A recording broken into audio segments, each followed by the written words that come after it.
Nagsimula ang kwento ng magtapat ang isang batang lalaki na nagngangalang Rentaro sa kanyang crush. Sinabi ng batang babae na hindi niya siya type, at hindi kayang isipin na makipag-date sa kanya. Nadurog ang puso si Rentaro sa pagka-busted, at sinamahan siya ng kanyang kaibigan habang naglalakad sila pauwi. Nalaman namin na ito ang ika-100 pagka-busted ni Rentaro, at pinagtatawanan siya ng kanyang kaibigan dahil dito. Nagtataka ang kaibigan niya kung paano niya niligawan ang 100 babae dahil kakatapos lang nila sa middle school, at naaalala ni Rentaro ang unang babaeng niligawan niya noong 8 buwan pa lang siya. Gusto talagang maranasan ni Rentaro kung ano ang pakiramdam ng magkaroon ng kasintahan, at nagtataka ang kaibigan niya kung paano siya nababastad dahil nasa kanya na ang lahat mula sa magandang hitsura hanggang sa magagandang grado. Dahil dito, lalo siyang nadidismaya, ngunit nagpaalam sa kanya ang kanyang kaibigan, binati siya ng swerte sa high school. Bumisita si Rentaro sa isang shrine at nanalangin sa Diyos ng pag-ibig na magkaroon ng kasintahan sa high school nang biglang may narinig siyang boses at isang mukha ang lumabas sa kahon ng donasyon. Sinabi sa kanya ng lalaki na siya ang Diyos ng shrine. Sa kanyang paglabas, nakita namin na mayroon siyang mga pakpak, at sinabi niya kay Rentaro na nakatadhana siyang makilala ang kanyang soulmate sa high school. Sa katunayan, magkakaroon siya ng 100 soulmates, kaya marami siyang mapagpipilian. Ikinatutuwa ito ni Rentaro, ngunit nanunumpa siyang sisirain ang shrine kung ito ay magiging kasinungalingan. Makalipas ang 1 buwan, unang araw na ng high school. Papunta na si Rentaro sa silid-aralan nang makabangga niya ang 2 babae, sina Ende at Hakari. Nakakaramdam sila ng nakakagimbal na pakiramdam ng magtama ang kanilang mga mata, at iniisip ni Rentaro kung sila ba ang soulmates na sinabi sa kanya ng Diyos. Pinuntahan niya ang 2 babae para tulungang tumayo, ngunit biglang nagpanggap si Hakari na napilipit ang kanyang paa, humiling sa kanya na tulungan siya sa opisina ng nurse. Si Rentaro ay umiiyak dahil sa pananakit sa kanyang soulmate, at si Hakari ay nagsimulang magkagusto sa kanya, na iniisip na siya ay isang mabait na lalaki. Habang tinutulungan siyang tumayo, nagseselos si Ende at nagkunwaring nananakit din ang paa niya. Sinimulan ni Rentaro na saktan ang sarili dahil sa pananakit sa 2 babae, at tumayo ang mga babae habang nag-aalala sila para sa kanya. Nagulat si Rentaro nang makitang maaari silang tumayo, ngunit mabilis silang bumalik sa pagpapanggap. Dinala sila ni Rentaro sa opisina ng nurse, ngunit pakiramdam niya ay siya ang dinadala. Ang mga babae ay nagpapanggap na nawalan ng balanse, at nagsimula silang mag-away para sa kanya, ngunit sila ay parehong kumapit sa kanya habang sila ay nagpapatuloy sa opisina ng nurse. Ipinakilala ni Rentaro ang kanyang sarili sa mga babae, at nalaman niyang lahat sila ay nasa iisang klase. Mayroong 2 iba pang mga babae na dumaan, at binanggit nila ang isang larangan ng pink leaf clover sa courtyard, na nagsasabing kung anyayahin mo ang sino man na lumabas na may pink na 4-leaf clover, garantisadong sasagutin sila ng oo. Biglang tumakbo sina Ende at Hakari, at nagulat si Rentaro na maayos na ang kanilang mga paa. 3 oras pagkatapos ng pag-aaral, nakita namin si Rentaro na bumalik para tulungan ang isang guro na mahanap ang kanyang contact lens. Habang naghahanda siyang umuwi, iniisip niya kung makikita pa ba niya ang mga babae, at bigla niya itong nakita sa courtyard. Nakita namin si Ende na naghahanap ng 4-leaf clover, at tinitingnan ni Rentaro kung paano ito nangyayari. Laking gulat ni Ende nang makita siya, at sinubukan niyang magpanggap na hindi niya hinahanap ang clover. Napansin ni Rentaro na wala si Hakari, at inalok niya si Ende ng inumin. Medyo nahihiya si Ende na tanggapin ito, kaya naisip ni Rentaro na baka nawi-weirdohan siya sa kanya dahil kakakilala pa lang nila, pero bigla niya itong inagaw sa kanya, sinabing iinuman niya ang lahat para hindi ito masayang. Sinabi ni Rentaro sa kanya na dapat na siyang umuwi dahil maggagabi na. Sinabi ni Ende sa kanya na huwag sabihin sa kanya kung ano ang gagawin, ngunit nagpasalamat siya sa kanya para sa inumin, at napagtanto ni Rentaro na siya ay nababalisa. Biglang tumakbo si Ende, at bumalik si Hakari. Inalok siya ni Rentaro ng inumin, ngunit balak ni Hakari na magkaroon ng hindi direktang pag-kiss sa kanya, kaya hiniling niyang ibahagi ang kalahati sa kanya, na sinasabing hindi niya ito mauubos mag-isa. Naisip ni Rentaro na mangyayari ito, kaya nagdala na siya ng mas maliit na inumin para sa kanya, ngunit iginiit nito na hindi pa rin niya ito mauubos. Sumang-ayon si Rentaro at humigop habang ibinibigay niya ito kay Hakari, ngunit natarante si Hakari, at natapon ang lahat sa lupa. Iniisip ni Rentaro na masama ang loob niya dahil talagang gusto niya ang inumin. Hinalok ni Rentaro sa kanya ang kanyang panyo upang tulungan siyang maglinis, ngunit sa halip ay hinawakan ni Hakari ang kanyang kamay at ipinagtapat ang kanyang pagmamahal sa kanya, sinabing kailangan niyang gawin ito ng mabilis dahil may iba ding may gusto kay Rentaro. Tuwang-tuwa si Rentaro, natanggap ang unang pag-amin ng babae, ngunit bago pa siya makasagot, biglang bumalik si Enda. Bumili siya ng isang bungkus ng inumin para bayaran siya, ngunit bigla siyang nagalit kay Hakari sa pagyaya sa kanya na lumabas at sinabihan siyang pumili. Nagulat si Rentaro nang marinig na may gusto ito sa kanya. Sinubukang tanggihan ito ni Ende sa una, ngunit sa huli ay umamin din siya sa kanya. Tinanong nila siya kung sino ang pipiliin niya, ngunit sinabi ni Rentaro sa kanila na maghintay hanggang sa susunod na araw para sa kanyang sagot. Iniisip niya ang tungkol sa dalawang babae, ngunit hindi siya makapili. Bumisita siya sa shrine at sinabi sa kanya ng Diyos na pareho silang soulmates, kaya imposibleng pumili siya. Nagtataka siya kung ano ang gagawin ng ibang tao kung makatagpo sila ng dalawang soulmates, ngunit sinasabi sa kanya ng Diyos na ang mga tao ay karaniwang walang higit sa isa. Inihayag ng Diyos na noong ipinanganak si Rentaro, nagkamali siya dahil abala siya sa panonood ng TV, at hindi sinasadyang na-assign niya kay Rentaro ang 100 soulmate sa halip na isa.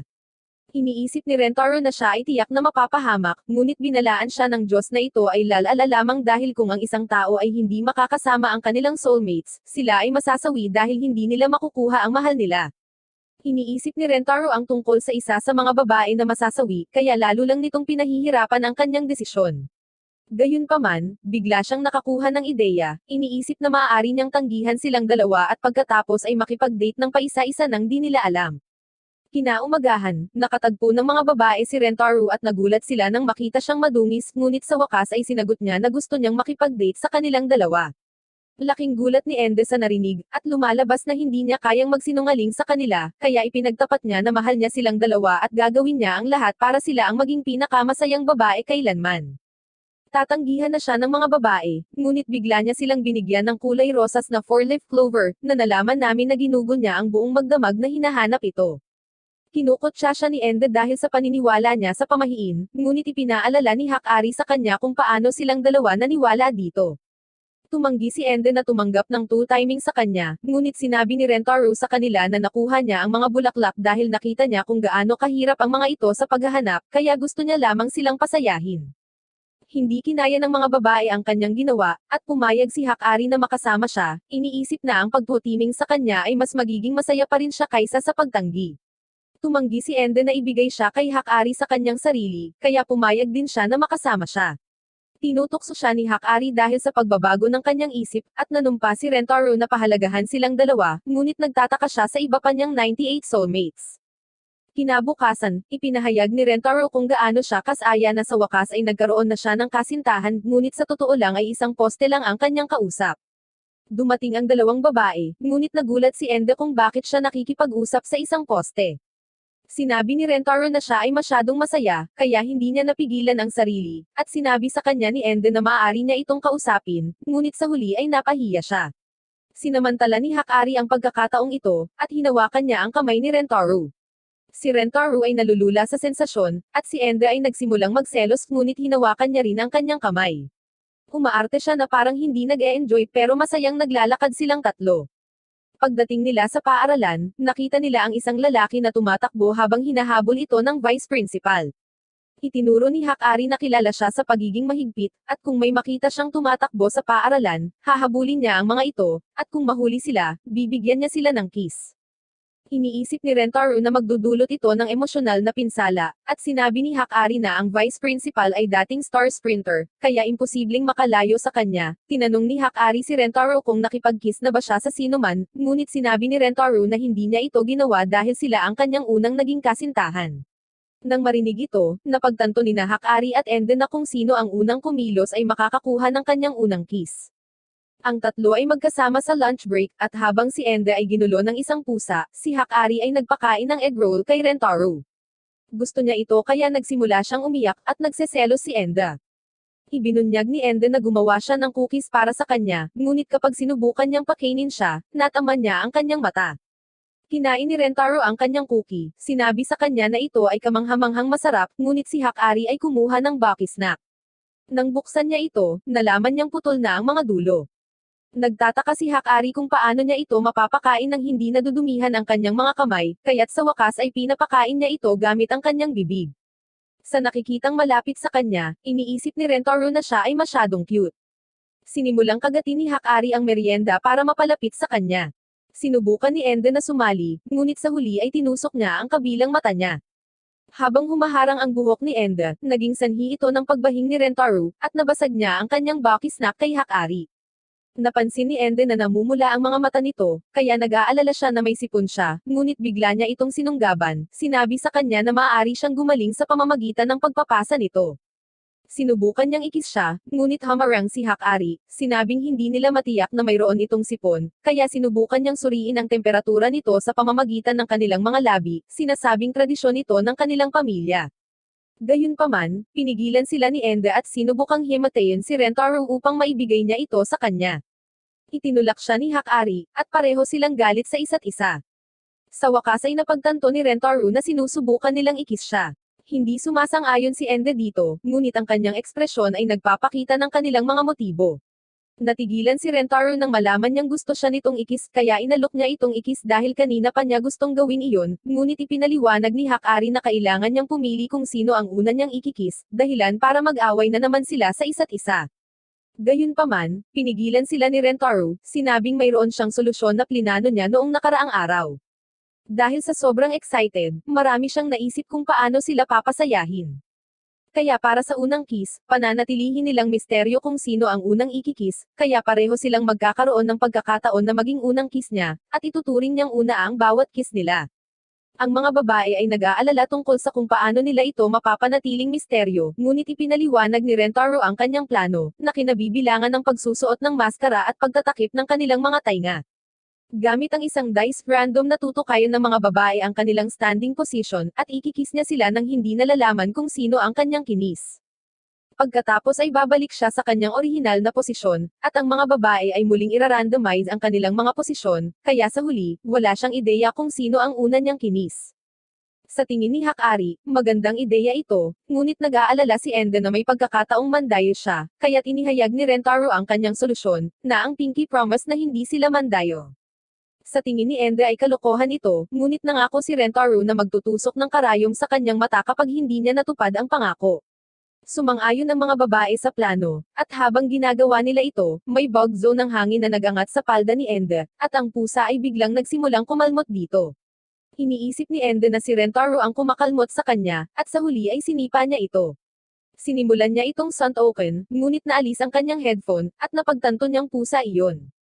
Nagpa siya silang subukang muli, ngunit sa bawat pagsubok, palaging may mali, at hindi sila makapag-kiss. Nagalit ang lahat, at sinabi ni Ende na mali ang plano. Ikinagalit nito si Hakari, at pareho silang nagsimulang sisihin ang isa't isa at pag-aawayan kung sino ang pag-aari ni Rentaro. Pinipigilan niya ang mga ito, at isinisisi ang lahat sa kanyang sarili dahil sa wala siyang karanasan habang tumatakbo siya. Tinawag ni Rentaro ang vice principal, at bigla itong nagpakita para parusahan siya sa pagtakbo. Nahuli siya nito, at si Rentaro ay sobrang natakot ngunit bigla siyang pinigilan ni Ende.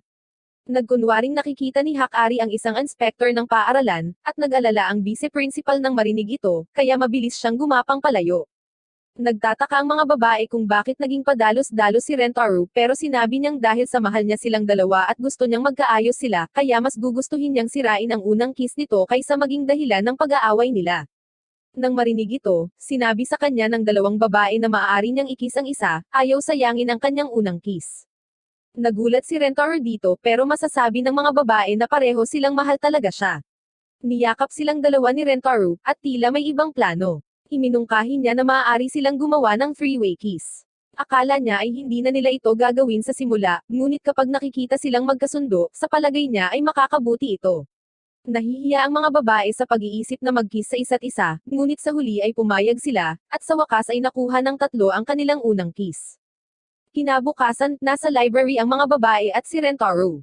Naghahanap si Hakari ng isang cookbook upang makagawa siya ng mas maraming pagkain para sa kanya, ngunit inaway siya ni Ende dahil sa isang libro tungkol sa pagpapanalo ng isang lalaki sa pamamagitan ng kanyang tiyan. Sinabihan sila ni Rentaro na magkasundo, ipinaalala sa kanila kung paano sila nagbahagi ng kiss, at napahiya ang mga babae. Tumingin si Rentaro sa paligid para sa isa pang libro, ngunit may nakilala siyang ibang babae na agad na nagbibigay sa kanya ng nakakagulat na pakiramdam, kaya iniisip niya kung isa pa ba ito sa kanyang soulmate.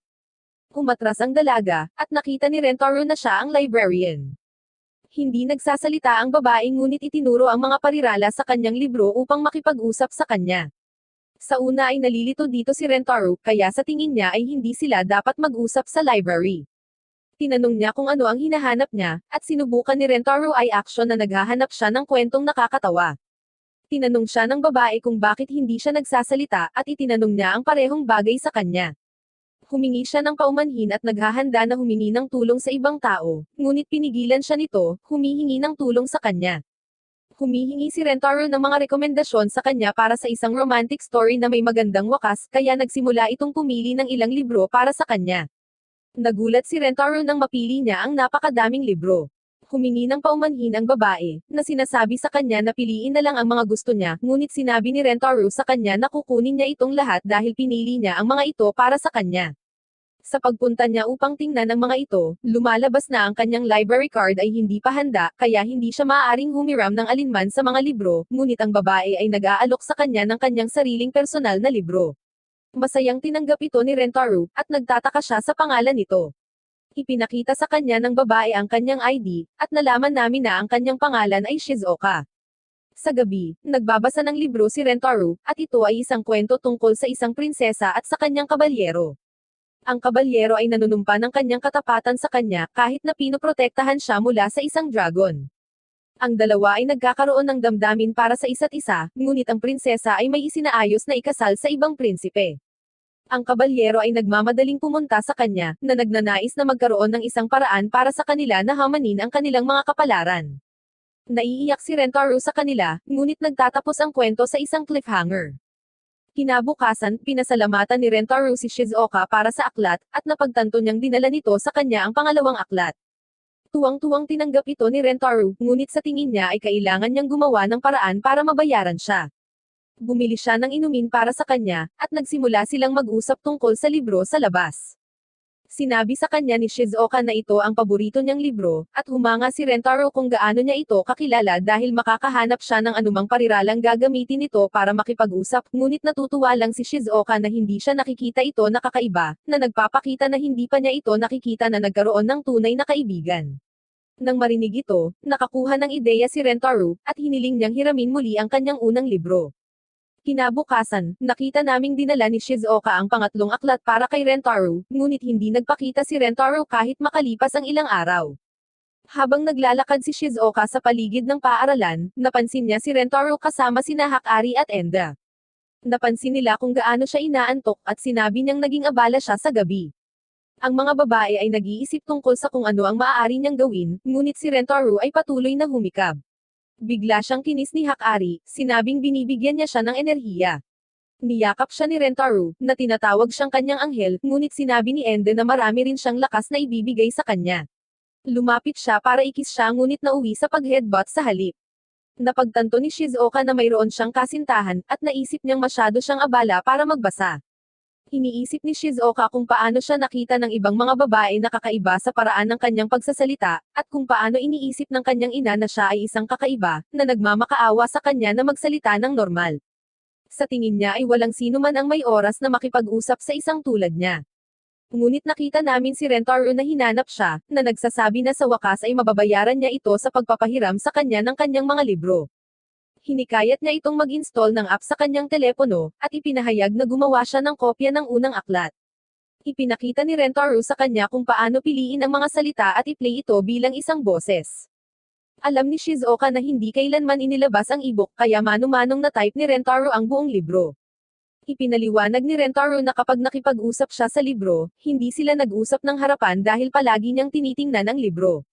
Ngunit sinabi niya na sa pamamagitan ng paggamit ng app, mapapatingin sila sa isa't isa habang nagsasalita siya. Umaasa si Rentaro na makakatulong ito sa kanya sa pakikipag-usap, at sinabi niya sa kanya na subukan ito. Sinabi ni Shizuoka sa kanya na mahal niya siya, ngunit agad niya itong binawi, sinasabi sa kanya na huwag mag-alala. Gayunpaman, sinabi sa kanya ni Rentaro na mahal din siya nito.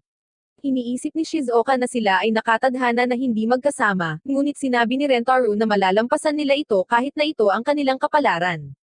Ipinakilala niya si Shizuoka sa iba pang mga babae, humihiling na idagdag siya bilang kanyang pinakabagong kasintahan. Iniisip ni Ende na siya ay balisa, ngunit pinasalamatan siya ni Hakari sa pananatili sa kanila kahit na nakahanap na siya ng iba. Sinabi ni Rentaro na ang kanyang damdamin sa kanila ay hindi nagbago, gumawa ng isang pagkakatulad na sila ay tulad ng isang field ng langis, at si Shizuoka ay isang ganap na bagong larangan, kaya ang pagdaragdag sa kanya ay hindi makakaapekto sa kanila sa anumang paraan. Sa katunayan, plano niyang pahalagahan sila ng higit pa kaysa dati. Nangangako si Rentaro na patunayan ito sa kanyang mga aksyon, na sinasabi na kung sakaling mabaigo niya ang mga ito, patubusin niya ito sa pamamagitan ng paggawa ng kalokohan, kahit na mag-order ng isang espesyal na kutsilyo mula sa Amazon. Sa wakas ay tinanggap ito ni Enda, at ang mga kasintahan ni Rentaro ay lumaki ng isa, ngunit mayroon pa ring 97 soulmates na dapat makilala. Sinabi ni Rentaro kay Hakari at Enda ang tungkol kay Shizuoka, sinabi sa kanila na siya ay may cute na mannerism habang nagbabasa ng mga libro, kung saan ginagalaw niya ang kanyang mga daliri sa paa na parang buntot ng tuta, at ipinapahayag nito ang kanyang nararamdaman. Ibinunyag niya na si Hakari ay mayroon ding cute na ugali kung saan kinakagat niya ang kanyang mga daliri habang nag-iisip, at inamin niya na ito ay nakakaakit sa kanya. Idinagdag ni Rentaro na kapag sinusubukan ni Enda na alisin ang isang papuri, pinaikot-ikot niya ang kanyang buhok gamit ang kanyang mga daliri, at nakita niyang kaibig-ibig ito. Nagulat sila na napansin niya ang kanilang pag-uugali, na iniisip na talagang nagmamalasakit siya sa kanila. Ipinagpatuloy niya ito upang ilarawan kung paano kumilos sina Enda at Hakari habang nagkikis sila, ngunit naging sanhi ito ng pagkawala ng kalmado ni Shizuoka nang mapagtanto niyang kinis na niya sila. Iniisip ni Hakari kung interesado rin ba siya sa pagkiss, ngunit sinabi niya sa kanila na iniligtas niya ang kanyang unang kiss para sa kanyang kasal. Sinabi ni Rentaro na ayos lang, sinabing hindi niya ito ikikis hanggat hindi siya handa. Habang pinagmamasdan siya ni Enda at Hakari, naghihintay na ikis siya nito, ngunit walang nangyari. Pinakain nila si Rentaro ng tanghalian, ngunit nagalit si Enda dahil hindi siya pinayagan ni Hakari na pakainin siya. Pinakain nila siya sa kanyang bibig habang si Shizuoka ay nasisiyahan sa kanyang pagkain, pinagmamasdan sila habang nag-aaway sila sa kanya. Ngunit napagtanto ni Rentaro na siya ay masyadong tahimik, iniisip na kailangan niyang masanay sa kanila. Iniisip niya ang tungkol sa kung paano naglalagay ng harang ang mga tao bago makilala ang isang tao, dahil natatakot sila sa magiging reaksyon ng iba kung ipapakita nila ang kanilang mga emosyon. Kaya sa tingin niya, mas madaling mag-open up sa taong alam na ang nararamdaman mo dahil kapag nabunyag na ang tunay mong nararamdaman, hindi mo na kailangang matakot sa magiging reaksyon ng ibang tao. Tinanong ni Rentaro ang mga babae kung gusto nilang maglaro ng baraha, sinabing ang matatalo ay kikilitiin ng mananalo. Naniniwala si Rentaro na ang pagtawa ay ang pinakamahusay na paraan upang pilitin ang isang tao na ipakita ang kanilang mga damdamin, sa pag-aakalang magiging magkaibigan silang lahat pagkatapos nilang kilitiin ang isa't isa. Naiisip ng mga babae ang pagkiliti sa kanila ni Rentaro, kaya determinado silang matalo laban sa kanya. Si Rentaro ang nanalo sa unang round habang si Enda ang natalo, ngunit mukhang masaya siya tungkol dito. Si Rentaro ay nagpapatuloy sa pagkiliti sa kanya habang sinusubukan niyang pigilan ito, at siya ay humiga sa lupa, ngunit huminto si Rentaro nang mapagtanto niyang medyo nag-e-enjoy siya rito. Para sa ikalawang round, muling nanalo si Rentaro, at ang natalo ay si Hakari. Ipinagdiriwang niya ang pag-alam na malapit na siyang kilitiin ito, at sinimulan niya itong kilitiin, dahilan para matawa siya habang nililibang niya ang bawat sandali nito. Ngunit nagsimulang kumilos ng kakaiba si Hakari, at nagmakaawa siya sa kanya na huminto, na sinasabing siya ay sobrang nakikiliti. Nalaman namin ang tunay na dahilan na hindi na niya mapigilan ang sarili. Nanalo si Rentaro sa ikatlong round, at si Shizuoka ang natalo, kaya inaabangan niya ang pagkiliti sa kanya, na gustong marinig kung paano siya tumawa. Ngunit habang kinikiliti siya nito, nananatili itong tahimik, at nakuha niya ang kanyang aparato upang sabihin na siya ay tumatawa. Sa tingin niya ay kaibig-ibig ang hitsura nito, kaya patuloy niya itong kinikiliti habang pinagmamasdan sila ni Enda at Hakari, na napagtantong hindi pa siya natalo. Gusto nilang kilitiin siya pabalik, kaya naging determinado silang manalo sa laro. Ngunit nanalo si Shizuoka sa ika-4 na round, at si Rentaro ang natalo, kaya nilapitan niya ito, ngunit sa halip na kilitiin, pinindot niya ito. Nagsisimula siyang tumawa habang nagtataka si Hakari kung bakit hindi niya sinasamantala ang pagkakataong ito na maramdaman ang lahat sa kanya.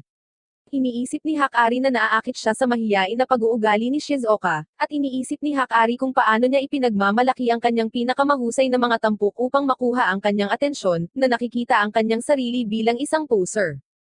Ang likas na alindog ni Shizuoka ay ganap na kabaligtaran, kaya naisip niya na si Shizuoka ay isang mas malaking banta kaysa kay Enda. Pagkatapos ng laro, pumunta si Rentaro sa banyo habang si Enda ay nakaharap kay Shizuoka, alam niyang nilalayo niya ang kanyang distansya mula kay Rentaro. Sinabi ni Shizuoka sa kanya na siya ay isang bagong dating, kaya gusto niyang lumayo sa kanilang landas. Ngunit pinaalalahanan siya ni Ende na siya rin ay kasintahan ni Rentaro, kaya hindi na kailangan pang magpigil, sinabing nakakainis ang kanyang ugali. Agad siyang humingi ng tawad, ngunit ito ay nagpagalit kay Ende, na nagtatanong sa kanya kung bakit hindi siya lumalaban. Nagpa siya si Shizuoka na maging tapat sa kanila, na sinasabi sa kanila na natatakot siya. Ipinaliwanag niya na si Hakari ay may hindi kapani-paniwalang kagandahan, habang si Ende ay may kumpiyansa na pantayan ang kanyang kagandahan, ngunit iniisip ni Shizuoka na walang espesyal sa kanya, at natatakot siya na ikumpara siya ni Rentaro sa kanila. Nagsisimula silang magkagusto sa kanya, sa pag-aakalang siya ay kaibig-ibig, ngunit sa palagay ni Shizuoka ay wala siya kung ikukumpara sa kanila. Tiniyak sa kanya ni Hakari na nakikita ni Rentaro ang kagandahan sa kanya, na kinikilala siya bilang kapwa kasintahan. Pinagmamasdan sila ni Rentaro, na iniisip na ang kanyang plano ay naging mas mahusay kaysa sa inaasahan. Nalaman namin na noong sinusundo siya ni Shizuoka, napagtanto niyang tinatitigan siya ni Enda. Akala niya ay gusto siyang kalabanan ni Ende, ngunit naniniwala siyang dapat niyang bigyan sila ng pagkakataong ipakita ang kanilang mga emosyon. Ipinagmamalaki niya kung paano hinarap ng mga babae ang sitwasyon, at bumalik siya sa kanila habang sinasabi sa kanya ni Ende na dapat siyang kilitiin muli ni Shizuoka dahil nagpipigil siya. Hinihikayat siya ni Hakari na gawin ito. Napagtanto ni Shizuoka na sinusubukan nilang tulungan siya, iniisip na dapat niyang bigyang halaga ang kanilang kabaitan. Kaya't nilapitan niya ito, sinasabi sa kanya na gusto niya itong ikis. Sa wakas sila ay nagkiss, at si Shizuoka ay natarante, ngunit si Hakari ay humingi din ng kiss. Iniisip ni Hakari kung siya ay sapat na mabuti para sa kanya, sa pag-aakalang wala siya kumpara kay Shizuoka, ngunit sinabi ni Rentaro sa kanya na mahal niya ang lahat ng kanyang kasintahan. Kinis niya ito, nagpapasaya sa kanya, at tinanong niya si Ende kung gusto rin niya ng kiss. Nagkukunwari siyang ayaw niya, ngunit pumwesto siya, at sinabi niya sa kanya na ang cute niya kapag nagsusungit siya. Sinuntok niya ito, ngunit tiniis niya ito, at inamin niya na gusto niya itong ikis, kaya binigyan din siya nito. Napagtanto ni Rentaro na mayroon siyang mga kahangahangang kasintahan, sa pag-aakalang hindi siya karapat-dapat sa kanila, ngunit sinasabi nila sa kanya na pareho ang nararamdaman nila tungkol sa kanya. Kinabukasan, pumasok si Rentaro sa silid-aralan, kung saan nakilala niya ang isang babae na nagngangalang Nana. Sinabi ni Rentaro sa kanya na ang mga resulta ng pagsusulit ay naipost na nagtatanong sa kanya kung susuriin niya ito, ngunit sinabi ni Nana sa kanya na ito ay isang pag-aaksaya ng oras, alam na siya ay nakakuha ng rank 1. Nang magtagpo ang kanilang mga mata, nakaramdam sila ng nakakagimbal na pakiramdam, kaya naisip niyang isa ito sa mga soulmate niya. Sinusuri ni Rentaro ang mga resulta kasama ang kanyang mga kasintahan, at nalaman namin na lahat sila ay mahusay. Habang tinitingnan niya ang number 1 spot, nagulat siya nang makitang nakakuha si Nana ng perfect score. Tinanong niya ang mga babae tungkol sa kanya, kaya sinabi nila sa kanya na siya ay isang kabuuang nerd, na sinasabing masasagot niya ang anumang tanong na ibigay nila sa kanya, at may mga chismis na hindi siya tao. Sa kanilang biology class, si Rentaro ay ipinaraise kay Nana, at napagtanto niya na hindi ito katulad ng kanyang mga kasintahan dahil ang kanyang kagandahan ay nasa ibang antas. Napagtanto niya na kinokopya niya ang sagot mula sa kanyang aklat-aralin, dahil sa tingin ni Nana na ang mga praktikal na pagsusulit ay isang pag-aaksaya ng oras na sinasabing alam na ng mga siyentipiko ang sagot. Sinabi ni Rentaro sa kanya na ang propesor ay nanonood, kaya ginagamit niya ang mikroskopyo, ngunit sa halip na tingnan ang specimen, tinitingnan niya ang kanyang aklat-aralin, na nagsasabing ito ay mas mahusay. Napagtanto niya na siya ay kumikilos tulad ng isang robot, at habang sinusubukan niyang hiwain ang specimen, nasugatan niya ang kanyang daliri. Si Rentaro ay nagpapatuloy upang banlawan ito, na nag-iisip tungkol sa pagpunta sa opisina ng nurse, ngunit sinabi sa kanya ni Nana na hindi na kailangan at inilagay ito sa kanyang bibig, na naging sanhi ng kanyang takot. Ipinaliwanag ni Nana na hindi niya kailangan ng disinfectant dahil natural na pinagmumulan nito ang laway. Iniisip ni Rentaro kung nananaginip ba siya, at ito rin ang nagiging sanhi ng pagkabalisa ni Enda. Pagkatapos ng klase, pinasalamatan ni Rentaro si Nana sa pagtulong sa kanya, ngunit sinabi niya sa kanya na gusto lang niyang manatili siya dahil kailangan niya ng tutulong sa kanya sa paglilinis. Gusto ni Rentaro na makilala siya ng mas mabuti, na nag-aanyaya sa kanya na lumabas kasama niya, ngunit iniisip ni Nana na ito ay isang pag-aaksaya ng oras dahil ito ay walang anumang halaga, na sinasabi na hindi ito makakabuti sa kanyang hinaharap na mga prospect. Iniisip ni Rentaro na ang pagiging masaya ay ang kahulugan ng buhay, ngunit sinabi nito sa kanya na siya ay delusional, na sinasabing siya ay nag-aaksaya ng kanyang oras, kaya nagsimula siyang magtaka kung siya ba talaga ang kanyang soulmate. Nang gabing iyon, nakita namin si Nana sa kanyang silid, iniisip si Rentaro, nagtataka kung bakit niya ito tinulungan. Napagtanto niya na mayroon siyang nararamdaman para sa kanya, iniisip na nakakagambala ito sa kanya, kaya sinimulan niyang isulat ang eksaktong halaga ng pie, iniisip na ito ang pinakamabisang paraan upang maibalik ang kanyang pagtuon. Ngunit sinabi niya na hindi ito gumagana kahit na pinunan niya ang pisara at nagsulat sa maraming piraso ng papel. Napagtanto niya na nag-aaksaya siya ng oras, iniisip na ito ay isang problema. Kinabukasan, sinabi ni Nana kay Rentaro na mahal niya ito, at sinabing gusto niya itong maging kasintahan. Sinabi ni Rentaro sa kanya na gusto niyang lumabas kasama niya, ngunit tinanggihan siya nito, kaya naisip niya na siya ay nagpa-prank. Ibinunyag ni Nana na gusto niyang wakasan ang kanyang nararamdaman dahil ang mga relasyon ay humahantong lamang sa kasal at pagbubuntis, iniisip na ang pag-iibigan sa pagitan ng mga bagets ay walang kabuluhan. Sinabi ni Nana sa kanya na hinding-hindi siya sasama sa kanya, ngunit ipinahayag ni Rentaro na siya ay umiibig sa kanya, sinabi niyang tumanggi siyang sumuko, at hiniling sa kanya na lumabas kasama niya, na nakikiusap sa kanya na bigyan siya ng pagkakataong manalo sa kanya. Makalipas ang ilang araw, bumisita sila sa isang amusement park, at determinado si Rentaro na kumbinsihin si Nana na makabuluhan ang pag-ibig, ngunit sa tingin niya ay walang kabuluhan ang aktibidad, nagtataka kung bakit ginagawa pa nila ito. Sinabi niya na hawak niya ang isang instant na camera, alam niyang hindi ito nagpapanatili ng anumang data, kaya iniisip niya na ito ay isang depektong aparato. Sinabi ni Rentaro sa kanya na sabihin ang cheese, ngunit tinanong niya siya kung ano ang ibig niyang sabihin, at kinukunan pa rin niya siya ng larawan. Pumasok sila sa isang haunted house, at sinabi ni Nana na hindi siya naniniwala sa mga multo. Habang sinusubukan sila ng mga multo na takutin, pinananatili niya ang kanyang kalmadong sarili, sinabing tao lamang sila, kaya nagtataka siya kung bakit natatakot si Rentaro. Sinabi niya na ang haunted house ay puno ng mga tao, kaya dapat nilang tawagin itong bahay ng tao.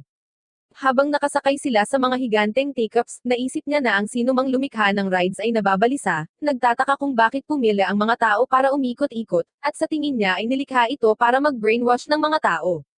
Pumasok sila sa isang higanteng maze kung saan nakatagpo sila ng mga dead ends, habang nagtataka si Nana kung bakit hindi na lang tamang landas ang ginawa ng mga designer, sa pag-aakalang ito ay nagpapahirap lamang sa buhay ng mga customer. Sa Ferris wheel, ipinahayag ni Nana na takot siya sa matataas, kaya umupo si Rentaro sa tabi niya, at magkahawak sila ng kamay. Tinitingnan nila ang lahat ng mga larawang kinuha nila, at inamin ni Nana na masaya siya, ngunit iniisip pa rin niya na ito ay isang walang kabuluhang araw. Kaya't nagpa siya si Rentaro na sunugin ang mga larawan, na nagsasabing dapat nilang burahin ang mga ito sa kanilang mga alaala. Ngunit nang sunugin na niya ito, naalala ni Nana na ang camera ay hindi nag-iimbak ng data, kaya mawawala ang lahat ng mga talaan ng kaganapan. Kinuha niya ang mga larawan, at sinabi ni Rentaro sa kanya na natatakot siyang mawala ang mga ito dahil nakakuha siya ng isang bagay na may halaga. Nagsisimulang umiyak si Nana, habang sinasabi ni Rentaro sa kanya na ang pagtangkilik sa magagandang oras ay nagiging makabuluhan ang kanilang buhay. Ginagamit niya ang kanyang panyo upang panasan ang kanyang mga luha, na sinasabi sa kanya na disimpektahin niya ito bago niya ito ibalik, at iniisip ni Rentaro kung gagamitin niya muli ang kanyang laway, ngunit sinabi niya sa kanya na siya ay maghuhugas nito. Sinabi ni Nana na gusto niya itong maging kasintahan dahil gusto niyang gumugol ng mas makabuluhang mga oras kasama siya, at sinabi sa kanya ni Rentaro na mahal niya siya, kaya kinis niya ito, na sinasabi sa kanya na tutuparin niya ang kanyang mga hangarin sa anumang paraan na kinakailangan. Ipinakilala siya ni Rentaro sa mga babae, at hindi sila tumututol kaya pinasalamatan niya ang mga ito sa muling pagtanggap sa kanya, nangako na gagawin niya ang lahat para saktan ang sarili kung hindi niya sila pakikitunguhan ng maayos. Ngunit sinabi sa kanya ni Nana na ang lason ay magiging mas epektibo. Naisipan nilang lumabas ng magkasama, at nagseselos si Hakari na nagpunta si Rentaro sa isang theme park nang wala siya, kaya iminungkahi niyang pumunta sila sa isang water park na gustong magkaroon ng isang beach episode. Nakita namin si Ende na naghahanap ng swimsuit na isusuot ngunit nahihirapan siyang pumili ng isa. May isang nakaagaw ng atensyon niya, sa pag-aakalang ito ay mukhang cute ngunit sa tingin niya ay hindi ito magiging maganda sa kanya. Gayunpaman, iniisip niya na maaaring magustuhan ito ni Rentaro, kaya nagpa siya siyang bilhin ito. Dumating sila sa pool kung saan nakita ni Rentaro ang mga babae na nakasuot ng swimsuit, at tuwang-tuwa siya sa nakita, iniisip na maaari siyang masawi na masaya. Pero dumating si Ende na may dalang kakaibang damit kaya nagpanik siya dahil mukhang wala itong swimsuit. Sinabi ni Ende sa kanila na nilalamig siya, kaya tatambay siya sa pool habang nagsasaya sila. Itinuro siya ni Nana sa isang lugar kung saan masisiyahan siya sa araw, kaya nagpasalamat siya kay Nana, na sinasabing hindi niya kailangang mag-alala tungkol sa kanya. Ngunit sinabi ni Nana na wala siyang pakialam sa kanya, kaya nagalit siya, sinabihan si Nana na umalis. Pumasok sila sa whirlpool kung saan patuloy na umiikot si Shizuoka sa kanyang floater, na nagsasabing hindi niya makontrol kung saan siya pupunta. Naniniwala si Nana na ang venue ay para sa survival training, at sinubukan niyang lumangoy laban sa agos, ngunit pinigilan siya ni Rentaro nang kumapit sa kanya si Hakari, na sinasabi sa kanya na siya ay tinatangay. Lumapit siya sa kanya, at sinubukan ni Nana na gawin din iyon, ngunit naging sanhi ito ng paghimatay niya. Napansin ni Nana na hindi siya humihinga, kaya binibigyan siya ni Hakari ng mouth-to-mouth, tinatamasa ang bawat sandali nito. Ngunit sinabi sa kanya ni Nana na umalis, sinusubukang iligtas si Rentaro, ngunit sinabi sa kanya ni Hakari na hindi ito gumagana, sinabing masasawi si Rentaro. Samantala, nakita namin si Shizuoka na natangay, at sinubukan niyang makaalis sa pool, ngunit hindi niya makontrol kung saan siya pupunta. Napagtanto niyang nasa problema siya, kaya sinubukan niyang humingi ng tulong, ngunit hindi siya pinapansin ng lahat. Nasira ang kanyang salbabida, kaya nagmamadali siyang lumabas sa tubig, ngunit napadpad siya sa isang isla sa gitna ng whirlpool. Bumalik kami kay Rentaro habang nagmumungkahi si Nana na maghanap ng lifeguard. Tumatakbo sila sa paligid ng pool, ngunit isang grupo ng mga lalaki ang tumawag sa kanila. Hindi sila pinapansin ni Hakari, ngunit napansin ng isa sa kanila na maganda ang katawan niya. Inaabot niya ito, ngunit pinigilan siya ni Nana at tinusok ang kanyang mga mata, sinasabing ito ang pinakamabisang paraan para tapusin ang isang tulad niya. Nagalit ang kanyang mga kaibigan, kaya sinubukan nilang takutin si Nana, at sinabi niya sa kanila na makikipag-hangout siya sa kanila para maghanap si Hakari ng lifeguard para iligtas si Rentaro. Alam niyang malulungkot siya kapag may nangyari kay Hakari, kaya nagpa siya siyang tulungan itong makatakas. Ngunit sinabi sa kanila ni Hakari na hindi sasama si Nana, sinabi sa kanya na nagmamalasakit din si Rentaro sa kanya. Inabot ng isa sa mga lalaki si Hakari, ngunit hamarang si Rentaro, sinabing si Nana at Hakari ay kanyang mga kasintahan. Sinabihan siya ng lalaki na huwag makialam dahil binulag ni Nana ang kanyang kaibigan, sinabihan siyang umalis kasama ang kanyang kasintahan. Ngunit sinabi niya sa lalaki na sina Nana at Hakari ay pareho niyang kasintahan. Hindi naniniwala ang lalaki, kaya sinabihan niya itong ikis ang dalawa, sa pag-aakalang hindi ito magagawa ni Rentaro dahil nagsisinungaling siya. Ngunit kinis siya ni Nana, at ganoon din ang ginawa ni Hakari, na sinasabi sa mga lalaki na nagsasabi ng totoo si Rentaro. Ang mga lalaki ay nabigla, napagtanto na siya ay isang giga-chad, at nagpa siya silang huwag manggulo sa kanya. Nagtataka si Hakari kung paano naka-recover si Rentaro. Nalaman namin na nakita ni Enda ang insidente, kaya pupunta na sana siya kina Hakari at Nana, ngunit nakita niya si Rentaro sa daan, sa pag-aakalang nasawi na ito. Sinabi niya sa kanya na huwag masawi dahil nagkakaproblema si Nana at Hakari, kaya bigla siyang nagkamalay, at nagmamadali siyang tulungan sila. Ipinaliwanag ni Rentaro na nagawa niya ito dahil kay Enda, at nagpapasalamat siya kay Nana sa pagprotekta kay Hakari.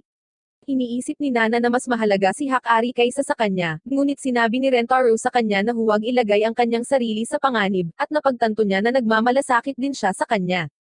Napagtanto ni Rentaro na nasa pool pa rin si Shizuoka, kaya natarante siya, alam niyang hindi siya marunong lumangoy. Sumugod siya sa kanya, at nakita namin siyang humihingi ng tulong, ngunit hindi siya pinapansin ng lahat. Napagtanto niyang nauubusan na ng baterya ang kanyang telepono, ngunit sa sandaling iyon, narinig niya si Rentaro na tumatawag sa kanya. Sinusubukan niyang agawin ang atensyon nito, ngunit hindi siya nito mahanap, kaya naisipan niyang sumigaw gamit ang sarili niyang boses. Ayaw niyang gawin iyon dahil ayaw niyang marinig ng mga tao ang boses niya, pero wala siyang ibang pagpipilian. Sumisigaw si Shizuoka ng may mataas na boses, at agad siyang nahanap ni Rentaro, na nagsasabing natutuwa siya na okay na siya. Binuhat niya siya, at kinis siya nito, dahilan para mapahiya siya habang ipinapaalala nito sa kanya na nasa publiko pa rin sila. Sumama sila sa iba, at sinabi ni Rentaro sa kanila na magpapahinga siya, sinabihan si Ende na sumama sa kanya. Sa kanyang pahinga, tinanong niya si Ende kung bakit patuloy niyang tinitingnan sina Hakari at Nana, sa pag-aakalang ikinukumpara niya ang kanyang sarili sa kanila. Sa tingin ni Rentaro ay hindi siya kumpiyansa sa suot niyang swimsuit, kaya tiniyak niya sa kanya na pareho silang normal ni Shizuoka. Sinabi ni Ende na iba si Shizuoka dahil maliit siya at cute, ngunit bigla niyang tinanggal ang damit niya, at tumambad ang swimsuit niya. Tinatawag niya itong nawala sa kaisipan, ngunit sa tingin ni Rentaro ay kahanga-hanga ang hitsura niya. Niyakap siya nito, at napagtanto niya na mabilis ang tibok ng puso nito habang sinasabi nito sa kanya na kakaiba siya, na sinasabing hindi na siya maaaring maging mas kaakit-akit kaysa sa dati. Naantig siya sa mga salita nito, at nagpa siya si Ende na sumama sa kanila sa pool, at ine-enjoy nila ang natitirang araw na magkasama. Bumalik sila sa paaralan, at sa pagdaan nila sa chemistry lab, nakita ni Rentaro ang isang babae. Naramdaman niya ang nakakagimbal na pakiramdam ng magtama ang kanilang mga mata, kaya alam niyang isa ito sa mga soulmate niya. Kinabukasan, bumalik si Rentaro sa lab, iniisip kung mahahanap niya ang kanyang soulmate doon. Ngunit pagpasok niya sa silid, nakita niya ang isang kakaibang babae na nagpakilala bilang Kazori mula sa chemistry club. Binibigyan niya siya ng tsaa, ngunit nagulat si Rentaro nang makitang nasa beaker ito. Sinabi ni Kazori sa kanya na katatapos lang niyang gumawa ng gamot, ngunit ipinaliwanag ni Rentaro na ayaw niyang sumali sa chemistry club na nagsasabing naghahanap lang siya ng isang tao. Ngunit sinabihan lang siya nito na uminom ng tsaa at maghintay. Kaya, nagpa siya siyang subukan ito, at ipinakita niya ang gamot na ginawa niya, na isang pang-akit na gamot ng tao. Ipinaliwanag ni Kazori na kung ininom niya ito, aakitan ng kanyang katawan ang mga metal, at pinipilit niya itong ipainom.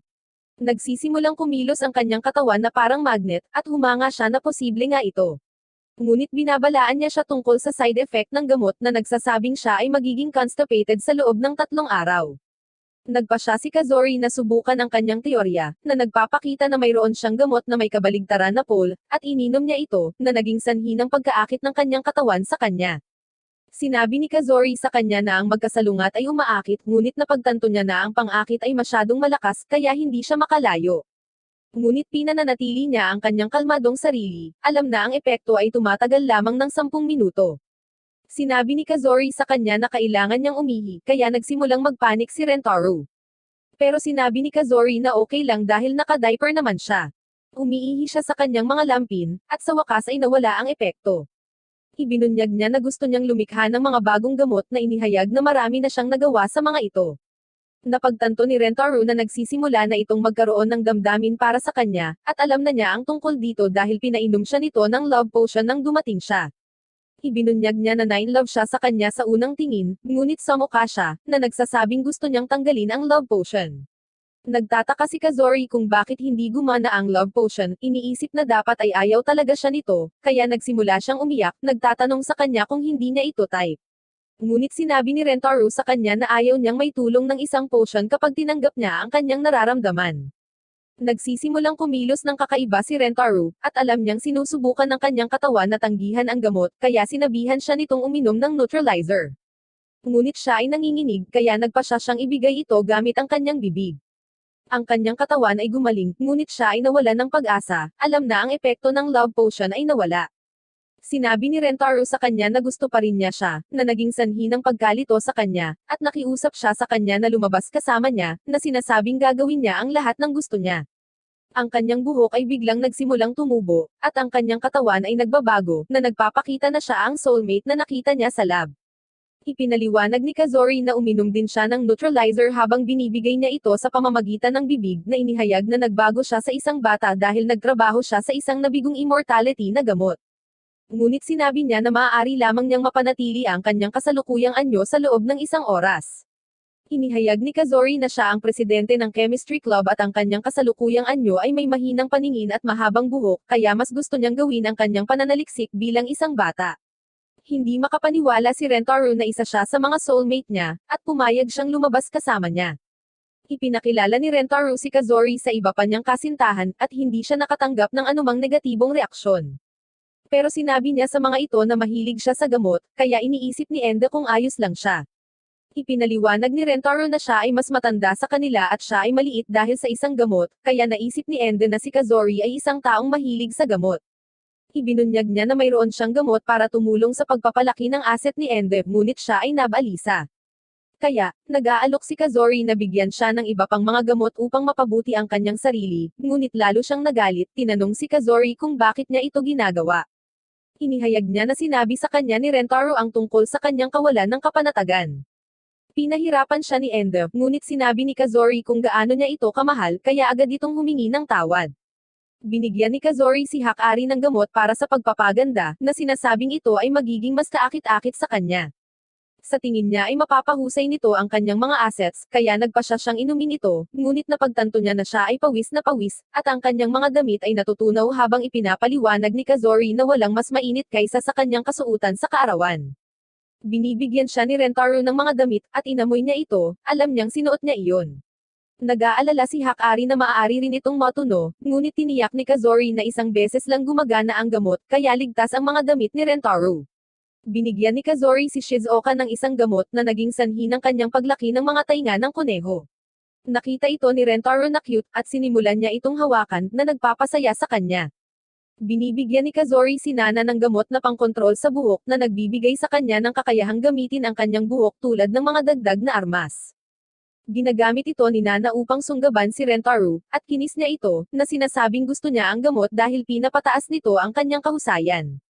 Ipinaliwanag ni Kazori na ang gamot ay tumatagal ng 10 minuto, na nagsasabing maaari siyang uminom ng higit pang mga gamot kung gusto niyang tumagal ang epekto, ngunit ito ay magdaragdag sa kanyang panganib na maging kalbo. Iniisip niya na ito ay isang maliit na halaga na dapat bayaran, at tinanong si Rentaro kung mamahalin siya nito kahit na siya ay kalbo, at sinabi ni Rentaro sa kanya na mamahalin siya nito kahit na siya ay maging isang alien. Ngunit ipinahayag niya na gusto niya ang kanyang buhok, kaya nagpa siya siyang huwag gumamit ng gamot.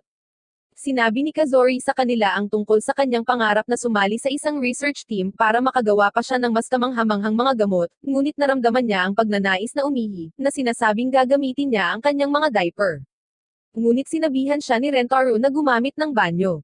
Iinom na sila ng tsaa, habang sinabihan sila ni Kazori na mag-ingat, ipinaliwanag na ang tsaa para sa mga babae ay iba sa tsaa ni Rentaro. Pero hindi niya maipaliwanag ng maayos dahil kailangan niya talagang pumunta sa banyo. Nagmamadali siyang pumunta sa palikuran, at nakakita sila ng dalawang lalagyan, sa pag-aakalang ang maliit ay para kay Rentaro. Sabay silang kumakain, ngunit napagtanto ni Kazori na ang mga babae ay malapit nang uminom ng tsaa ni Rentaro, kaya't binalaan niya sila na iluwa ito, na inihayag na ang malaking lalagyan ay may gamot na dapat ay magpapakis sa kanya.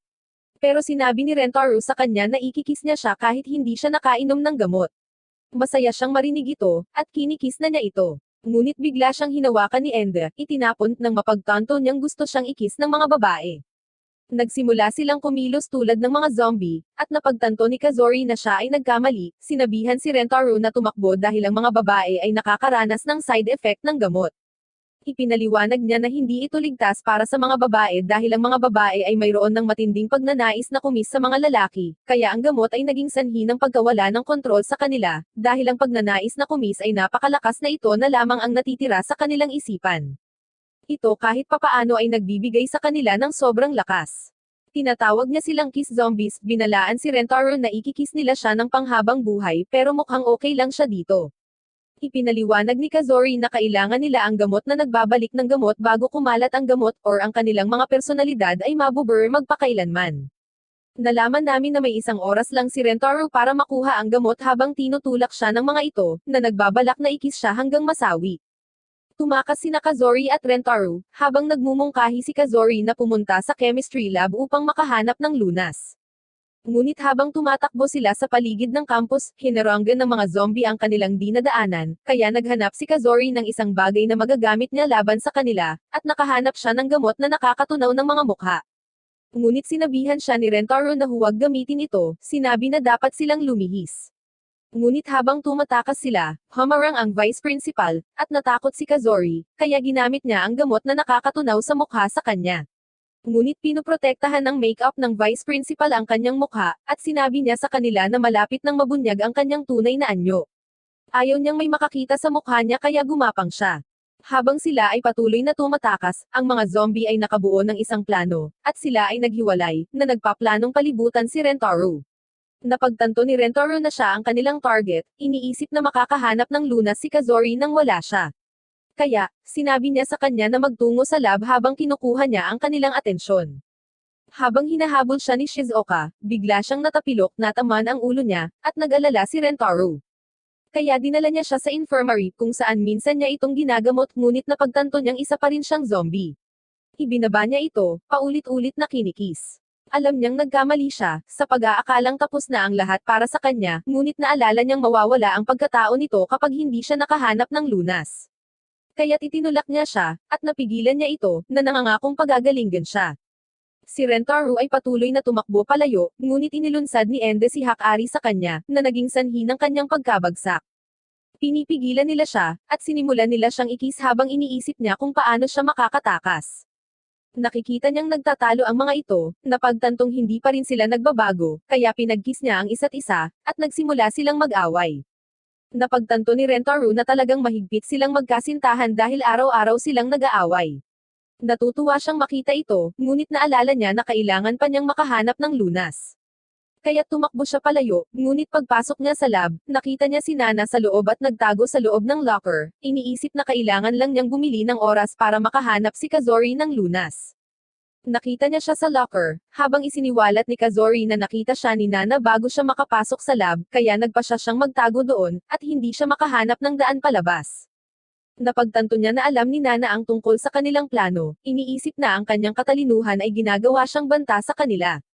Sinabihan siya ni Kazori na kumilos bilang isang decoy upang makapasok siya sa lab, ngunit sa tingin niya ay makikita ni Nana ang kanilang plano dahil masyadong halata kung magsisimula lang siyang tumakas. Sinisisi ni Kazori ang kanyang sarili sa sitwasyon, na nagpapakita na ang kanyang mga eksperimento ay palaging nagdudulot ng problema para sa lahat, na nagpapaliwanag kung bakit siya na lang ang natitira sa chemistry club. Sinabi ni Kazori na titigil siya sa pag-eksperimento, ngunit sa sandaling iyon, napagtanto niyang mayroon pa siyang isang dosis ng reversang na gamot. Iniisip ni Rentaro ang tungkol sa paggamit nito kay Nana, ngunit sinimulan itong inumin ni Kazori, at sinabi niya sa kanya na huminto, na naging dahilan upang ihulog niya ito. Sinabi ni Rentaro sa kanya na dapat ay ginamit nila ito kay Nana, at napagtanto niya na may punto siya, ngunit bumalik siya sa kanyang orihinal na anyo, na sinasabi sa kanya na plano niyang pumasok sa lab habang hindi siya nakikilala ni Nana. Ngunit nakainom lang siya ng konti sa gamot, kaya ipinaliwanag ni Kazori na wala siyang maraming oras. Iniisip niya ang tungkol sa pagpigil kay Nana bago mawala ang gamot, ngunit nakita ni Nana na siya ay kainahinala, at nakikita niya ang kanyang plano, kaya itinali niya siya. Nataranta si Rentaro, iniisip na hindi nila mapapagaling ang mga zombie, ngunit nakita niya ang gamot sa sahig, at gumawa siya ng isang plano. Tumakbo palayo kay Nana, at nagtago sa isang silid, ngunit sinira niya ang pinto, na naging dahilan upang siya ay mabigle. Napagtanto ni Rentaro na walang paraan para makalabas, at sinimulan niya itong ikis ng paulit-ulit habang tinatanggap niya ang kanyang kapalaran. Mukhang ito na ang wakas para sa kanya, ngunit sa sandaling iyon, binibigyan siya ni Kazori ng gamot na naging sanhi ng kanyang pagkahimatay, at ipinaliwanag ni Kazori na babalik siya sa normal pagkatapos niyang magising. Nalaman namin na inakit niya si Nana dahil alam niyang liliit na ang katawan ni Kazori, at ipinapaliwanag nito kung paano siya nakalaya. Pinagaling nila ang iba pang mga zombie, at nagising sila sa infirmary, nagtataka kung ano ang nangyari. Naalala ni Hakari na kinis niya si Ende, ngunit sinabi niya na wala siyang naaalala. Alam din ni Ende ang nangyari, pero nagkunwari siyang nabura ang kanyang alaala. Alam ni Rentaro na nagbibiro lang sila, ngunit masaya siya na nagkakasundo sila. Sinisisi ni Kazori ang kanyang sarili sa nangyari, kaya humingi siya ng tawad sa lahat, ngunit ipinaalala ni Rentaro sa kanya na iniligtas niya sila, na sinasabi sa kanya na handa siyang ayusin ang kanyang mga problema sa kanya. Kaya pinayuhan niya itong huwag sumuko sa kanyang pananaliksik na sinasabing mahal niya siya dahil sa kanyang hilig. Ang lahat ay pumupunta sa isang flower park kung saan nakarinig sila ng isang anunsyo tungkol sa kaganapan ng Boketos. Naisip ni Hakari na dapat silang lumahok na nagsasabing ang mag-asawang makakahuli ng bokeh ay magkakaroon ng isang espesyal na photoshoot kung saan sila ay nakabihis bilang mag-asawa. Lahat sila ay sabik na manalo, at nalaman namin na si Hakari ay palaging gustong magsuot ng damit pangkasal, na iniisip na ang kanyang pangarap ay malapit ng matupad. Maraming tao ang nagtipon para sa kaganapan, at nakita namin ang Gorilla Gang habang inuutusan sila ng kanilang pinuno na manalo sa laro para sa kanya. Iniisip ni Hakari na mahihirapan silang harapin sila, kaya iminungkahi niya na magtulungan at mag-draw ng lots para matukoy kung sino ang lalahok sa photoshoot.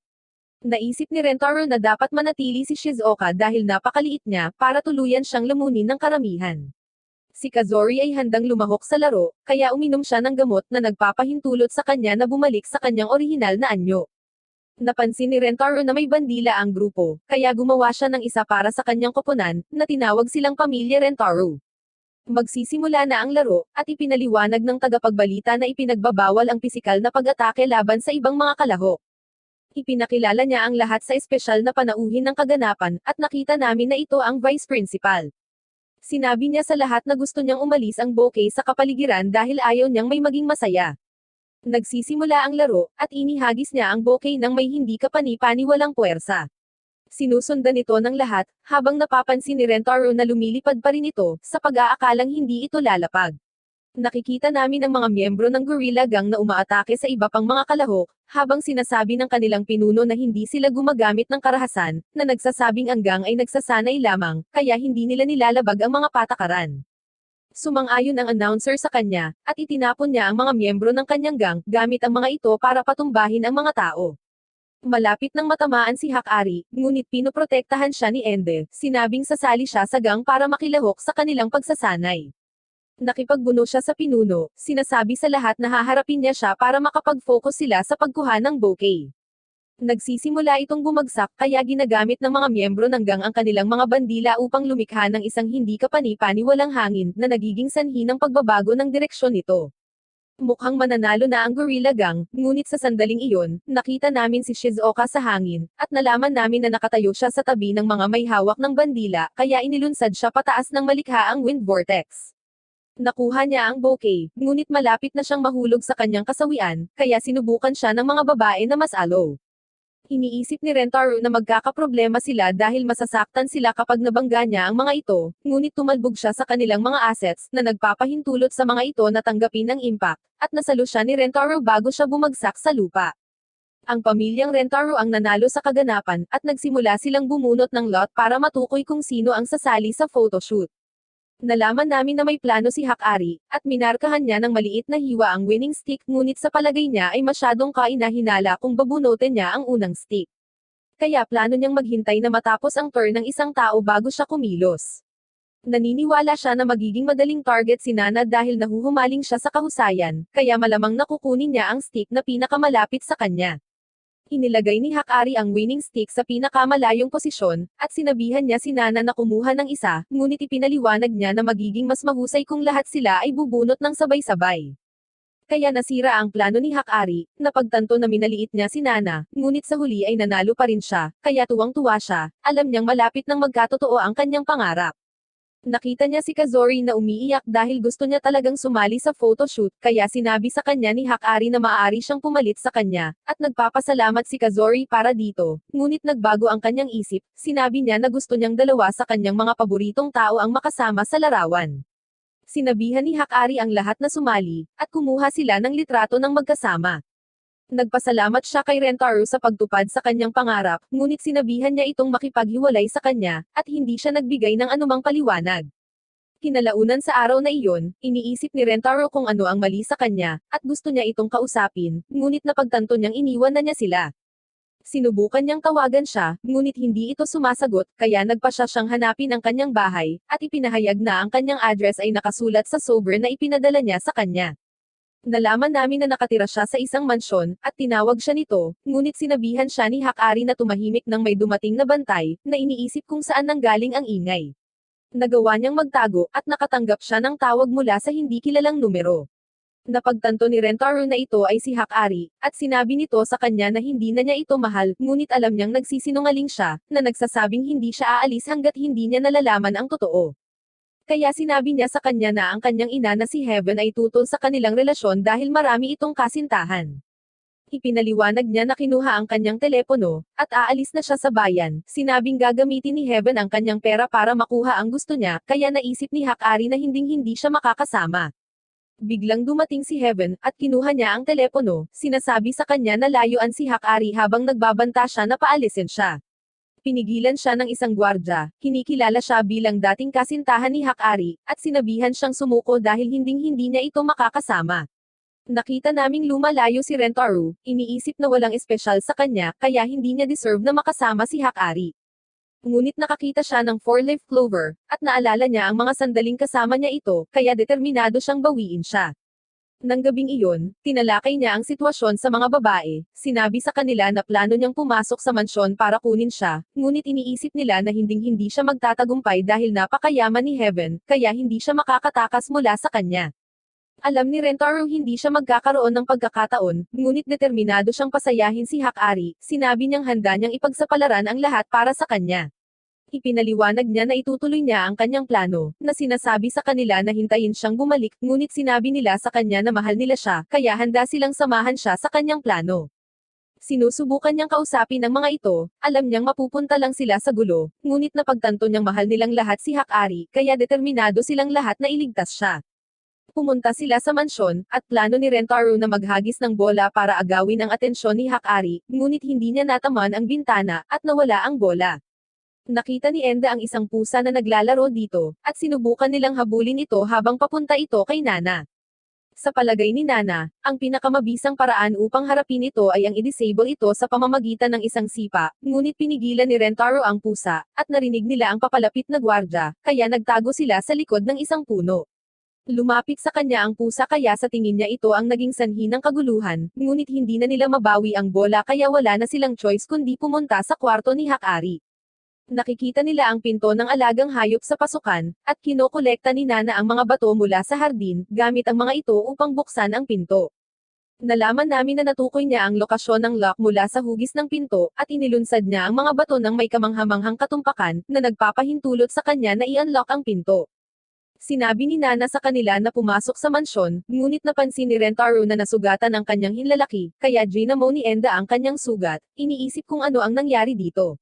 Ipinaliwanag niya na kailangan niyang gamitin ang kanyang hinlalaki upang mapabuti ang kanyang katumpakan, na sinasabing utang niya kay Hakari ang lahat para sa pagligtas sa kanya mula sa mga lalaki.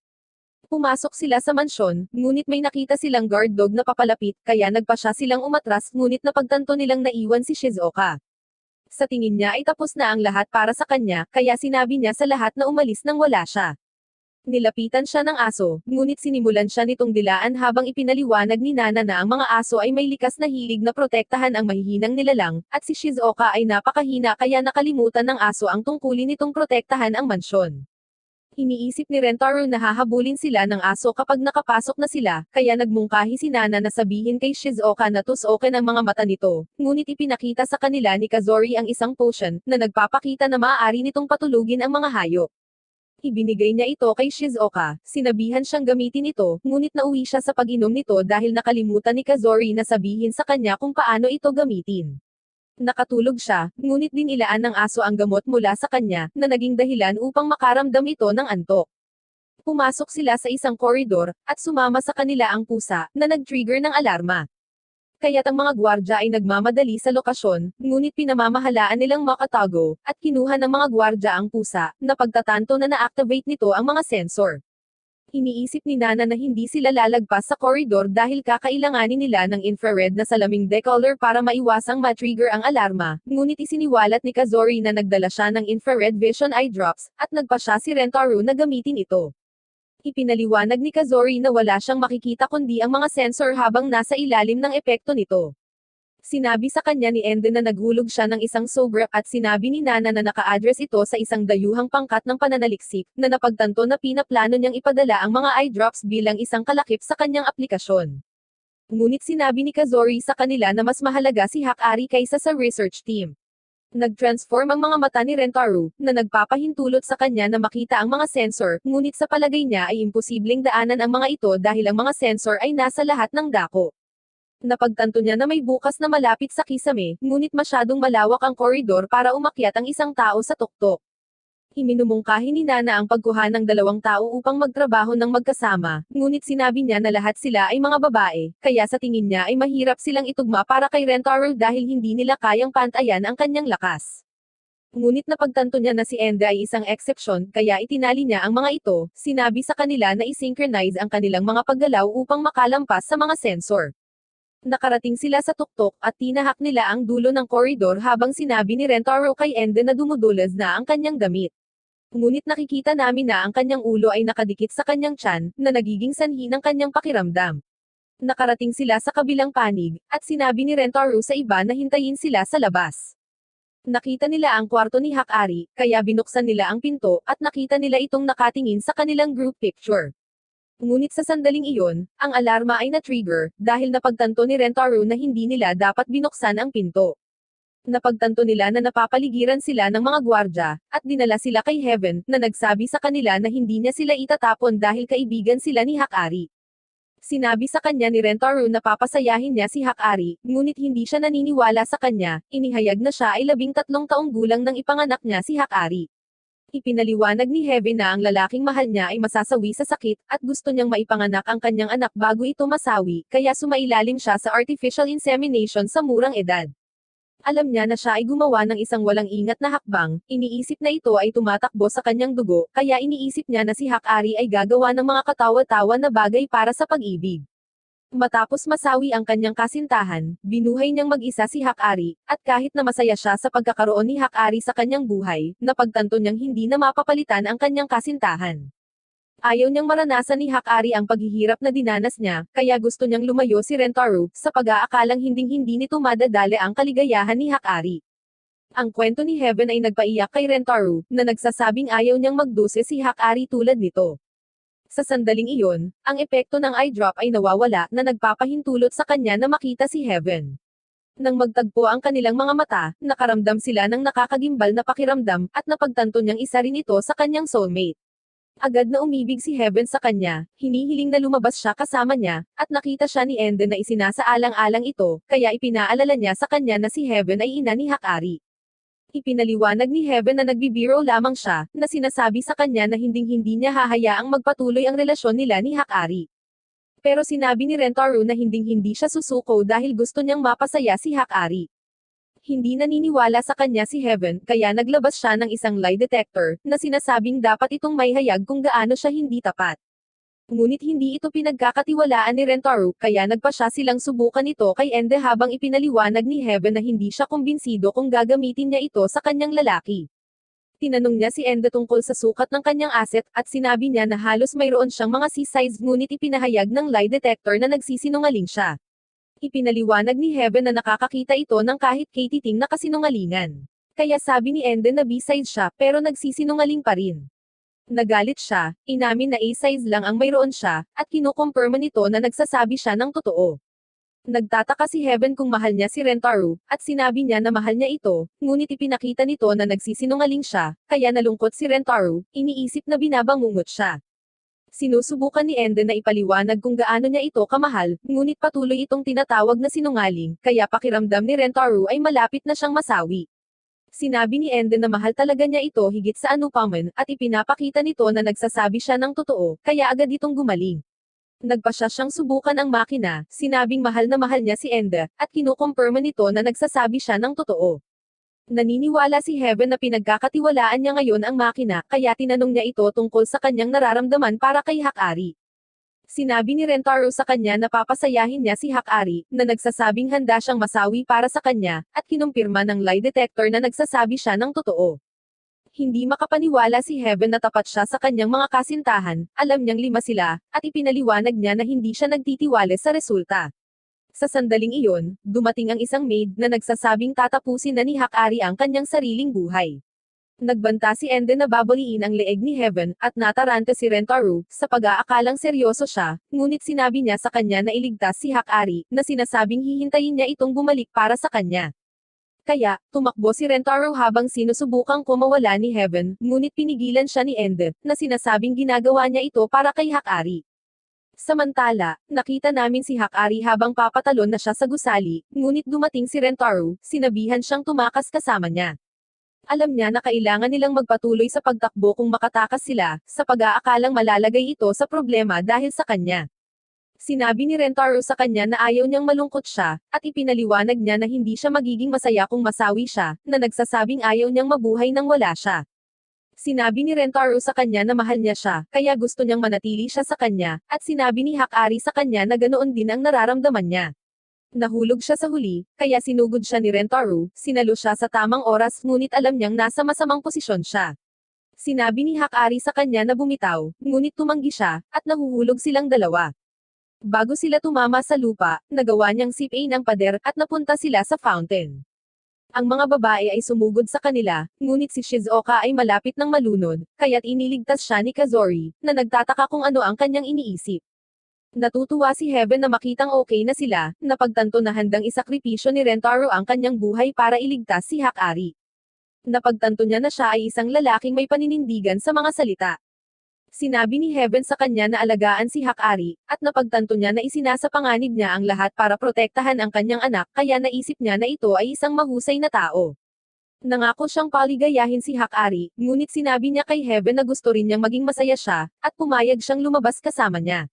Ang mga babae ay nabigla, napagtanto na gusto niya si Rentaro, ngunit ipinaliwanag ni Heaven na hindi niya ito mapigilan dahil nakita niya itong hindi kapani-pani walang kaakit-akit. Ang mga babae ay sabay na naliligo, at nagsimula silang magkumpara ng kanilang mga assets, ngunit alam ni Ende na hindi siya katugma sa kanila, kaya nagpa siya siyang umatras.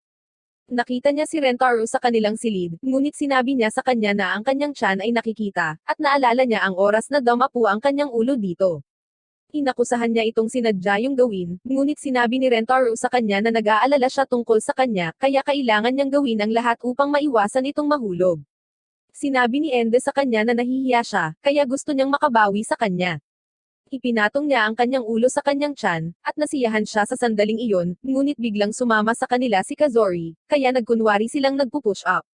Inaanyayahan ni Heaven ang lahat sa isang pajama party, na sinasabi sa mga babae na magbihis, habang ipinaliwanag ni Hakari na ang kanyang ina ay gustong magbihis ng mga tao. Nakita sila ni Rentaro na nakapajama sa pag-aakalang kahanga-hanga silang lahat. Kinis siya ni Nakazori at Shizuoka, at pakiramdam niya ay pupunta siya sa langit, ngunit nagsimulang dumyugo ang ilong ni Heaven, kaya tinulungan niya ito, tinulungan siyang maglakad sa paligid ng mansyon.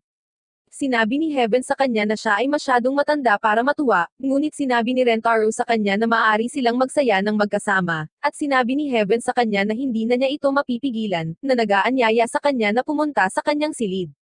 Bumalik kami sa mga babae, at napansin ni Ende na ito ay tumatagal ng mahabang oras para kay Rentaro at Heaven upang bumalik. Kinabahan si Hakari, iniisip na may gagawin sila, at sa sandaling iyon, narinig nila si Heaven na sumisigaw. Kaya, sumugod sila sa kanya, nagtataka kung ano ang kanilang ginagawa, ngunit nakita nila si Rentaro na nakadamit na pambabae, at si Heaven ay sumisigaw dahil hindi siya makapaniwala kung gaano siya kakyut. Nahihiya siya sa sitwasyon, at bigla siyang bumagsak, habang ang mga babae ay nag-aalala, na iniisip na malapit na siyang masawi. Nakaisip si Heaven ng isang plano, na sinasabi kay Nana na tulungan siya. Nagbihis si Nana bilang isang prinsipe, at sinabi ni Hakari na ang kiss lamang ng isang prinsipe ang makakapaggising kay Prinsesa Rentaro. Kinis siya ni Nana, na naging sanhi ng kanyang pagkakaroon ng malay, at ang mga babae ay nasiyahan sa eksena. Sinabi ni Rentaro sa kanila na yumay na siya sa kanila, sinabing maliligo siya, at nagpa siya ang mga babae na panoorin siya, na gustong makita siyang naliligo, ngunit sinubukan ni Shizuoka na pigilan sila. Kaya, pinipigilan nila siya, sinasabi sa kanya na hintayin silang bumalik. Nakita namin si Rentaro na naliligo, habang pinagmamasdan siya ni Kazori mula sa isang bintana, ngunit hindi niya ito makita dahil masyadong malabo ang salamin, kaya idiniin niya ang kanyang ulo dito. Narinig siya ni Rentaro, at nakita niya ang kanyang ulo, dahilan para matakot siya dahil sa tingin niya ay multo siya. Sinabi niya sa mga babae na nabigo ang kanilang plano, kaya hinailan nila siya, at napagtanto ni Rentaro na wala na siya roon, kaya mabilis niyang sinubukang tapyusing maligo. Sinabi ni Heaven sa mga babae na maaari nilang gamitin ang atak, sinabing dadalhin sila nito sa banyo, ngunit sa tingin nila ay may daga sa loob, kaya nabigla sila, at narinig sila ni Rentaro, na iniisip na siya ay minumulto. Samantala, nag-aalala si Shizuoka tungkol kay Rentaro, sa pag-aakalang tatapusin ng mga babae ang lahat, kaya sinubukan niyang kumawala, ngunit napagtanto niya na maaari siyang gamulong. Siya ay gamulong pababa sa hagdanan, na naging dahilan upang makakuha siya ng momentum, at ang kanyang mga restraints ay natanggal, at napadpad siya sa banyo. Nataranta si Rentaro, sa pag-aakalang multo siya, ngunit napagtanto niya na nakakakita lang siya ng mga bagay-bagay, tinanong siya kung ano ang ginagawa niya doon, ngunit natanggal ang tuwalya nito, dahilan upang siya ay mawalan ng malay. Hihingi na sana siya ng tulong, ngunit nakita niya ang mga babae sa pasukan sa atak, nagtataka kung ano ang ginagawa nila doon. Sinabihan siya ng mga ito na naglalaro lang sila ng taguan, ngunit itinanggi ni Ende na may balak silang manood sa kanya kaya naging halata ang kanilang intensyon, kaya pinagsabihan niya sila. Nang gabing iyon, nakita ni Rentaro si Heaven na nagdadasal para sa ama ni Hakari, at sumama ito sa kanya, nagtataka kung bakit hindi na siya nag-entertain ng manliligaw pagkatapos masawi ang ama ni Hakari. Ibinunyag niya na mahal pa rin niya ito, sinabi niyang wala siyang karapatang magmahal ng ibang lalaki, ngunit sinabi niya kay Rentaro na mahal niya ito, sa pag-aakalang hindi ito tama. Ipinaliwanag niya na kaya niyang magmahal ng higit sa isang lalaki, basta't totoo ang nararamdaman niya. Sinabi niya sa kanya na ikis siya, habang naaalala niya ang ama ni Hakari, na nagsabi sa kanya na iligtas ang kanyang unang kiss para sa lalaking hinding-hindi siya iiwan. Kinikis siya ni Rentaro, habang nagiging emosyonal siya, at iniisip ang ama ni Hakari. Nang gabing iyon, nakita namin ang lahat na natutulog sa isang silid, at lumapit si Hakari kay Rentaro, habang iniisip ni Ende kung ano ang kanyang ginagawa. Nagising si Rentaro, at sinabi sa kanya ni Hakari na gusto lang niyang matulog sa tabi niya, na nagsasabing natatakot siya na hindi na niya ito makakasama pa. Kinikis niya ito, sinasabi sa kanya na magiging okay ang lahat, at tuwang-tuwa siyang marinig ito, na sinasabi sa kanya na hawakan siya hanggang sa pagsikat ng araw. Pagkaraan ng ilang oras, nagising si Rentaro, at nakita niya si Hakari kasama si Ende, na sa tingin niya ay si Rentaro. Nagpunta siya sa banyo, ngunit nakita niya ang ama ni Hakari, na masama ang loob dahil kinuha niya sina Heaven at Hakari mula sa kanya. Iniisip ni Rentaro na ito ang perpektong sandali, sinasabing gusto niya itong makausap, at nagtataka ang ama ni Hakari kung bakit hindi natatakot si Rentaro sa kanya. Ipinaliwanag ni Rentaro na ito ay dahil mahal siya ni Heaven sa pag-aakalang siya ay isang mahusay na tao, at nangako siyang papasayahin sina Heaven at Hakari.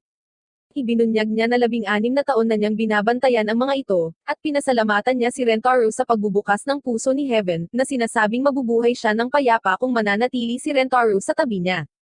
Nagpapasalamat si Rentaro sa kanya dahil siya ang nagdala kay Hakari sa mundo, at isang maliwanag na liwanag ang nakapaligid sa kanya habang ipinahayag niya na wala na siyang anumang pagsisisi, kaya't siya ay aalis na, at ang kanyang kaluluwa sa wakas ay nagpapahinga sa kapayapaan.